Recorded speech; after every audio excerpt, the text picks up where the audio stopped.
Hello everyone, welcome to Walk the Parks. My name is Blake. Today we are going to be doing a full hike of the Double Arch Trail. I do have another video that I just posted that is both the Windows Trail and Double Arch Trail, but I thought I'd put the Double Arch Trail just by itself, just in case people are only interested in this. So this is quite a short hike. Round trip distance is approximately 0.6 miles or 1 kilometer. The estimated time, according to Arches National Park website, is 15 to 30 minutes. There's an elevation change of 30 feet, or about 10 meters, and the difficulty is ranked as easy.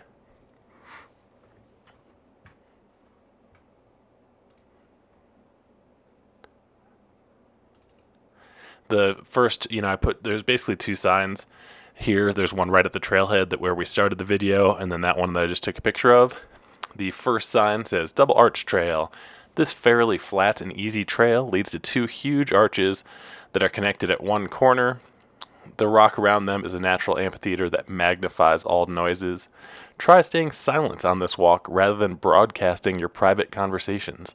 The acoustics will enhance the natural sound of birds, insects, and wind. You might be surprised by what you hear. Sounds pretty cool. And then the next one is the next sign says, making a bottomless pit. Magnificent results sometimes come from very humble beginnings. The massive double arch probably started as two tiny puddles high atop a rock wall. Swirling water and debris ate away at the rock over time, deepening both puddles to pits that finally punched all the way through the cliff face. Arches formed that way are called pothole arches. Eventually, whatever rock separated the two pothole arches also eroded away, creating the impressive formation that you see today. 1. Sand and pebbles carried by floodwaters swirled within a pothole on top of the bluff. Each flood drilled the hole deeper toward an alcove on the cliff face. 2. The alcove expanded as the pothole grew deeper. They eventually connected, forming a pothole arch. 3. The same process happened on the back side of the bluff. Eventually, the rock between the two arches eroded, forming this tremendous double arch. Definitely a cool hike, worthwhile. There is a pretty significant amount of parking at the trailhead. Do keep in mind that I made this video in 2024. There were some restrictions. Basically, reservations were required. There was a timed entry system, so basically you had to go on recreation.gov and spend like $2, I think it was, to reserve a specific date and time to enter the park. And if you didn't have that, they would actually turn you away. I'm not sure if this is a permanent program or what the exact dates are. It wasn't when I went in, it wasn't the whole year, so there might be some certain like maybe off seasons where you can go in without that, but just make sure to be aware of that and kind of review the National Park Service website and or recreation.gov to be sure you're not going to get, kind of turned away. That said, Moab, Utah, this park is just a few miles outside of the town of Moab, Utah, which is a fantastic town. There's a lot of lodging and things to do there. And if you didn't necessarily get into Arches National Park, don't worry. While Arches is absolutely amazing, there is a ton of other stuff to do around this whole region. So as you can see, we're already quite close to the beautiful double arch. Arches National Park is really cool. One of the signs on the other trail said to be on the lookout because there are up to 10 hidden arches all around this area too. I think they were referring to other than the main ones we're looking at here. I can kind of see a hole in the rock to the left there. So I suppose that is the beginning of an arch. Like eventually that'll be a much bigger arch potentially. So that's kind of cool. Purpose of this video is kind of threefold. Number one, I hope people who might be planning on going to this park can get a better idea of what to expect. Maybe some people like different kinds of hikes, less technical, more technical, etc. They want to see what it's like. Secondly, maybe it's something in the background, if you're at the gym on a treadmill or something like that, or perhaps just on one monitor like at work or something, just to have a little ambiance in the background. Feel free to mute me. Alternatively, accessibility would be the third reason, so not everybody's going to be able to make it here, so maybe this will kind of get you a little bit closer to what it's like to be at Arches National Park. Obviously, being there in person is a different experience, but maybe this will help some people get a little bit of an idea. So here we are approaching the final area. I didn't really spend too much time here, and really the best pictures I got were approaching it. I just wanted to show you, you kind of go up here and you're on some slick rock, and then you can get a view. You can go up a bit higher than this. Pretty cool hike though. It's nice to get a little scramble in on some slick rock, as well as, the main dirt path. And there we have it. So now we're done. Quite an easy hike. I know I do tend to be a little bit faster hiker than most people, and I take a little bit less breaks sometimes, so keep that in mind. You probably want to give yourself a little bit more time, but maybe not. Looks like, if you hurried, you could be there in just over 5 minutes, and the round trip is just about 10 minutes long or so really not bad. I do like this area of the park though. It has a lot of good, it's not much work for a lot of good reward. Like you can get this hike in, and then you can literally just walk right across and go to the windows. There's north and south window arches, and then there's also turret arch over there.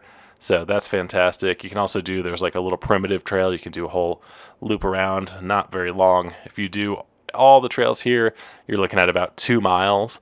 So that is kind of why it's so popular. Makes sense. Not very challenging, super rewarding, absolutely gorgeous. Have you guys been to Arches National Park? Are you planning to go? Would love to hear. Please let me know down in the comments if you would. I would really appreciate that. Over 2,000 arches in Arches National Park, which is just crazy to think about.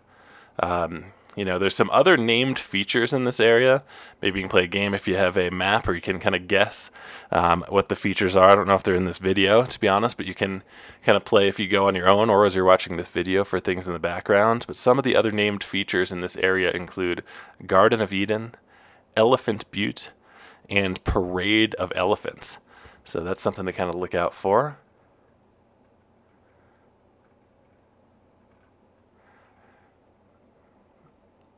I would say, if you have one day in the park, I would think this would be a great spot to go right here, explore these trails.